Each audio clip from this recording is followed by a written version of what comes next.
नमस्कार साथियों, top 50 study YouTube channel में आप सभी का स्वागत है। दोस्तों, आज हम चर्चा करने जा रहे हैं जो पिछला पेपर हुआ था 2011 में प्राथमिक शिक्षक भर्ती का जो पिछला पेपर था 2011 का, किस प्रकार से गणित का पेपर आया था, इस बार किस प्रकार से 2020 का पेपर बन सकता है। इसके आधार पर हम देखेंगे कि एमपीपीवी किस प्रकार के मैथ के जो क्वेश्चन है वह अपने पेपर में देती है। जिस वीडियो को आप पूरा देखें, हम पूरे प्रश्नों पर एक एक पर चर्चा करेंगे और आपको समझ में आएगा किस प्रकार से पेपर आने वाला है। चलिए तो अपन शुरुआत करते हैं। पूरे 30 के 30 प्रश्न आज पढ़ेंगे। यदि एक वृत्त का व्यास 40.5 सेंटीमीटर है, ठीक है, 40.5 सेंटीमीटर है, तो त्रिज्या क्या होगी। तो अपन इसमें मान लो त्रिज्या को अपन 2 मानते हैं, 2 मानते हैं, अब हिंदी इंग्लिश दोनों में बोलते जाएंगे जो आपको समझ में आए।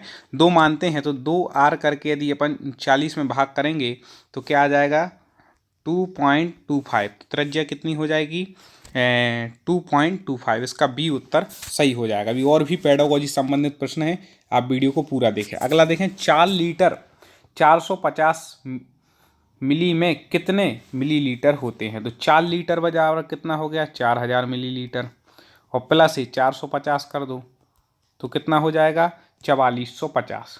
ठीक है, 4000 लीटर का मिलीलीटर में परिवर्तित करेंगे तो कितना आ जाएगा 4000 आ जाएगा, और 450 जोड़ देंगे तो 4450 मिलीलीटर इसका उत्तर सही हो जाएगा। अब देखें पेडागोजी संबंधित किस प्रकार के प्रश्न आते हैं। मेरा निवेदन है कि हर सब्जेक्ट के आपको हम पेपर पहुंचा रहे हैं, हर सब्जेक्ट की तैयारी करा, इसलिए आप हमारे चैनल को एक बार सब्सक्राइब पर क्लिक जरूर कर दें, जिससे अगला जो वीडियो आपको मिल जाए। और आप हमारे चैनल की प्ले लिस्ट में जा कर के आप हर सब्जेक्ट की वीडियो देख सकते हो। पिछले जो पेपर हैं चैनल पर सिलेक्ट करें और प्ले लिस्ट में जाएं और आप देख सकते हैं। चलिए देखें, गणित शिक्षण की मुख्य विधि है, ये भी हम पढ़ा चुके हैं पेडागोजी में। तो गणित शिक्षण की मुख्य विधि व्याख्यान विधि है, ये भी बिल्कुल सही है। प्रदर्शन विधि भी, आगमन निगमन, तो उपर्युक्त सभी, इसका क्या हो जाएगा, तीनों विधियां गणित शिक्षण की मुख्य विधियां हैं, व्याख्यान, प्रदर्शन और आगमन निगमन। ठीक है, चलिए अगला देखते हैं। निम्नलिखित में से तर्क प्रधान विधि है। ये विधियों के बारे में आपको क्वेश्चन पूछे ही जाएंगे। तो निम्नलिखित में से तर्क प्रधान विधि कौन सी, विश्लेषण विधि। आप हमारे चैनल पे मैथ की पेडागोजी का वीडियो भी देख सकते हैं, ठीक है, उससे आपको ये सारी विधियां समझ में आ जाएंगी। अगला देखें, व्यवहारिक गणित का भाग है। जो व्यवहारिक गणित है उसका भाग क्या है, तो आपको बता दें जोड़ व बाकी करना। व्यवहारिक गणित का भाग क्या है, जोड़ना और बाकी करना, ये क्या है, व्यवहारिक गणित का भाग है। चलिए और अगला देखते हैं अपन। बहुत अच्छे अच्छे प्रश्न हैं जो पिछली बार पूछे गए, तो इस बार किस प्रकार के बनेंगे आप उससे समझ जाएं। देखिए विधि से संबंधित जैसे क्वेश्चन आ रहे हैं तो इसी प्रकार से आपको तैयारी करनी है। अब देखें, दौड़ के मैदान से अभिप्राय है। दौड़ के मैदान मतलब शिक्षाक्रम, शिक्षाक्रम का कहा है दौड़ का मैदान, दौड़ के मैदान से अभिप्राय है शिक्षाक्रम से। ठीक है, अगला देखें, अंक गणित शिक्षण का महत्व है। जो अंक गणित शिक्षण उसका कितना घरेलू कार्यों में महत्व है, बिल्कुल है। आप जोड़ते रहते, घर के कोई भी किराना ला रहे, कुछ कर रहे, घर के हर काम में। मजदूरी व व्यवसायिक होती इस काम में भी है, और व्यवहारिक उपयोग होती, इसलिए उपर्युक्त सभी इसका उत्तर ठीक हो जाएगा। आपको यदि प्रश्न अच्छे लग रहे हैं तो एक बार लाइक कर दें और चैनल को सब्सक्राइब कर लें, जिससे पूरी तैयारी यहाँ आपको कराए तो एक भी वीडियो आपका जो इम्पोर्टेंट है वो ना छूटे, इसलिए आप हमारे चैनल को सब्सक्राइब कर लें। इस वीडियो को पूरा देखें, आपको पूरे पता चल जाए किस प्रकार का है। देखें, शिक्षण प्रक्रिया का आखिरी चरण है। शिक्षण प्रक्रिया का आखिरी चरण, सबसे अंत में क्या किया जाता है, मूल्यांकन। ठीक है, आप भी कमेंट बॉक्स में उत्तर दे सकते हैं प्रश्नों को देख करके हमारे बताने से पहले। गणित को कहा जाता है, गणित को इन 4 में से क्या कहा जाता है, तो आपको बता दें कि गणित को मस्तिष्क का विकास कहा जाता है। गणित से मस्तिष्क का विकास ही होता है, सोड़ घटाना लगा रहे सब करते हैं, तो मस्तिष्क का विकास।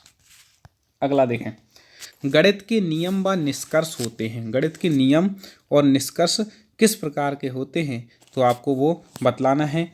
तो आपको बता दें कि गणित के नियम और जो निष्कर्ष हैं वह सार्वभौमिक होते हैं। कैसे होते हैं, सार्वभौमिक। ठीक है, अगला देखें, राष्ट्रीय स्तर पर गणित पाठ्यक्रम निर्मित करने वाली संस्था का नाम क्या है। जो राष्ट्रीय स्तर पर जो गणित का पाठ्यक्रम निर्मित करती है उस संस्था का नाम क्या है, तो आपको बता दें NCERT दिल्ली। इसी की बुक में से आपको पढ़ना है, इसी के अनुसार हम आपको जो वर्ग 3 की तैयारी है MP के, वो पूरी सिलेबस के अनुसार करा रहे हैं हर सब्जेक्ट की, इसलिए आप हमारे चैनल से जुड़ जाएं। तो NCERT है, ठीक है, दिल्ली। श्रव्य सामग्री में सम्मिलित है। श्रव्य मतलब होता है सुनना, तो उस सामग्री के इसमें से किसको सुनते हैं, तो आपको पता है ग्रामोफोन। ये क्या है, श्रव्य सामग्री में है। ठीक है, दृश्य श्रव्य सामग्री, इससे भी क्वेश्चन बनता है। एक क्वेश्चन मूल्यांकन से बनता है, 2 से 3 क्वेश्चन गणित की शिक्षण विधियों से बनते हैं। इस प्रकार से आज हमें पूरा समझना है किस लेवल की हमें MPPSC की तैयारी, ये MPPV जो एग्जाम लेता है उसकी तैयारी करनी है। देखें अगला, देखें मूल्यांकन की कार्यसूचक क्रिया है। जो मूल्यांकन है उसकी कार्यसूचक क्रिया क्या है, चिन्हित करना बिल्कुल है, निर्णय लेना भी है और भूल खोजना ये भी है। तो तीनों है, चिन्हित करना, निर्णय लेना, भूल खोजना, मूल्यांकन की कार्यसूचक क्रिया, इसलिए उपयुक्त सभी इसका उत्तर ठीक हो जाएगा। चलिए आप लाइक जरूर कर देना दोस्तों, वीडियो अच्छा लग रहा हो। उच्च माध्यमिक स्तर पर गणित शिक्षण का सर्वाधिक महत्व किस रूप में है। उच्च माध्यमिक स्तर जो है मतलब आप 11th-12th में मान के चले, तो उसमें क्या है, गणित शिक्षण का सर्वाधिक महत्व किस रूप में है वो आपको रूप बताना है। तो आपका क्या है, मानसिक। किस रूप में है, मानसिक रूप में। आप उत्तर दे जाएं कमेंट में। पाठ्यक्रम में गणित विषय का महत्व है। पाठ्यक्रम में गणित विषय का किस लिए महत्व है, तो आपको बता दें बौद्धिक मूल्य के लिए। किस लिए है, बौद्धिक। अब कई लोग इसमें भी उपयुक्त सभी गलती कर सकते हैं, गलती अपन को नहीं करनी। नैतिक मूल्यों, सांस्कृतिक मूल्यों के लिए गणित का नहीं है पाठ्यक्रम में महत्व, किस लिए है, बौद्धिक मूल्यों के लिए है। देखिए अगला देख लें आप, जिस विधि में पहले उदाहरण बाद में नियम बताए जाएं, ये बहुत जरूरी है आपको पढ़ना। आगमन निगमन विधि, एक या दो क्वेश्चन तो आनी है। जिस विधि में पहले उदाहरण बाद में नियम बताए जाते हैं वह कहलाती आगमन विधि। ठीक है, जिसमें क्या दिए जाते हैं, पहले उदाहरण दिए जाते हैं, उसके बाद उसको नियम समझाया। जो निगमन विधि है इसमें पहले नियम दिया जाता है फिर उदाहरण। आप देवी सन्नी से, जिसमें पहले नियम हो बाद में उदाहरण, वो निगमन विधि। और आगमन विधि में पहले उदाहरण फिर नियम। चलिए और प्रश्न देखते हैं किस प्रकार के थे। वर्तमान पाठ्यक्रम का दोष है। वर्तमान पाठ्यक्रम का दोष क्या है, तो आपको बता दें कि पुस्तकीय ज्ञान पर बल। वर्तमान में आप देख रहे हो केवल पुस्तकीय ज्ञान बच्चों को करा रहे, व्यवहारिक टाइप सिखा रहे, तो पुस्तकीय ज्ञान पर बल ये क्या है, वर्तमान पाठ्यक्रम का दोष है। देखें और कुछ मैथ की क्वेश्चन आ रहा है, बहुत जरूरी है, वीडियो आप पूरा जरूर देखें। संख्या 5, 6, 9, 3, 8, 7 में अंक 9 के स्थानीय मान तथा वास्तविक मान में कितना अंतर है। 9 का स्थानीय मान वास्तविक मान निकालना है, तो आप इसको सॉल्व कर सकते हैं। 9000 में से -9 कर दो, ठीक है, तो क्या आ जाएगा 8, तो इसमें क्या आ जाएगा 8991, इसका ये उत्तर ठीक हो जाएगा। ठीक है, और भी गणित के हम आपको पढ़ाएंगे फिर। निम्नलिखित संख्याओं का योगफल, योगफल मतलब इन सबको जोड़ना है, मतलब प्लस प्लस करते जाना है। ठीक है सबको, तो इनको सबको जब अपन प्लस करेंगे तो आप अपनी कॉपी पे लगा सकते हैं, मैंने लगाया है।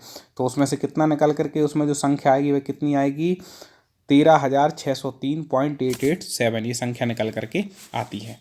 चलिए अब देखें, 1856 माइनस 3237 प्लस 5432 माइनस 679 का मान कितना होगा। इसको आप कॉपी पर सॉल्व कर सकते हैं, जोड़ करके घटा करके। तो इसका जो मान होगा वह होगा 3322, सी उत्तर हो जाएगा। आप कॉपी पे हल कर सकते हैं, यहाँ पे स्पेस नहीं इसलिए हम नहीं कर रहे हल। और कुछ क्वेश्चन है वो देखें, तो 5 माइनस फिर बड़ा कोष्टक ये सब कुछ, इसका अपन हल करते हैं तो लास्ट में 5 बचता है, +5, तो इस प्रकार से अपन इसका उत्तर 10 आ जाता है। इसको भी आप हल कर लेंगे, वो सरल है। अब देखें 3075 को 25 से भाग देने पर क्या आएगा, तो आप कर सकते हैं 3075/25, इसको आप सॉल्व कर सकते हैं। तो इसको सॉल्व करने पर जो उत्तर हमें प्राप्त होता है भागफल वह होता है 123। ठीक है, 123 इस प्रकार से सॉल्व कर सकते हैं।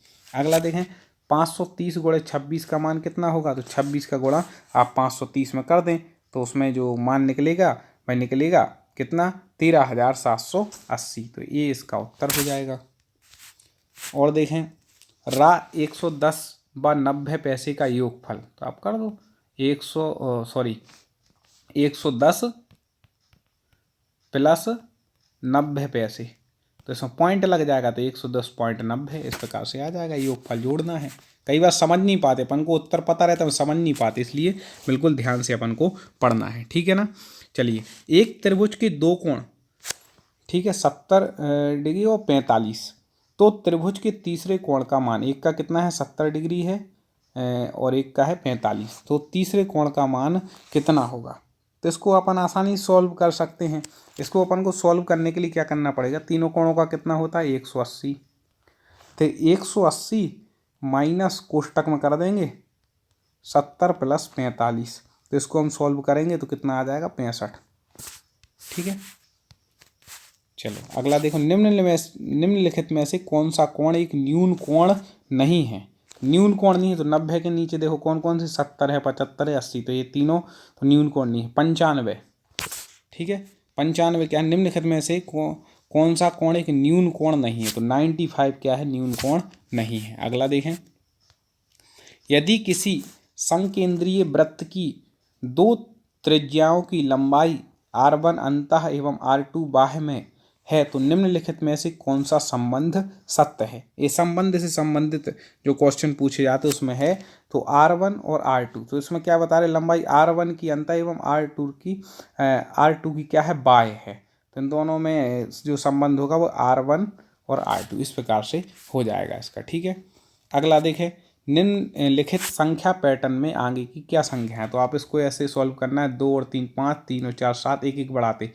ठीक है, 5 और 6 11 और ठीक है, 7 और 4 13, और यहाँ पर पहले मतलब यहाँ पर 4 बढ़ा रहा है 6, तो 11 और 6 क्या हो जाएगी 17 और 13, ठीक है, 13 और 6 हो जाएगा 19, तो इसमें 17 19 डी उत्तर सही हो जाएगा। चलिए और देखते हैं, आप हमारे चैनल से जुड़ जाएं, बिल्कुल सिलेबस के अनुसार हम आपको तैयारी करा रहे हैं हर सब्जेक्ट की। वर्ग 3 इस बार बिल्कुल अपन पार लगा देंगे। इस बार अपन को लक्ष्य लेकर के चलना है 135 प्लस का, तब सिलेक्शन है, कंपटीशन बहुत है। वर्ग 1 वर्ग 2 का आप लोग देख चुके होंगे। 135 प्लस का लक्ष्य बनाएं, और मैथ में आपको 30 में से 28 प्लस आपको नंबर लाने ही हैं, तब आपका काम बन पाएगा। ठीक है, अगला देखें, 24 घंटे प्रारूप में 2.30 pm को लिख सकते हैं। 24 घंटे का प्रारूप होता है ना, तो 12 लिख देंगे और 2.0 इसमें प्लस कर दो।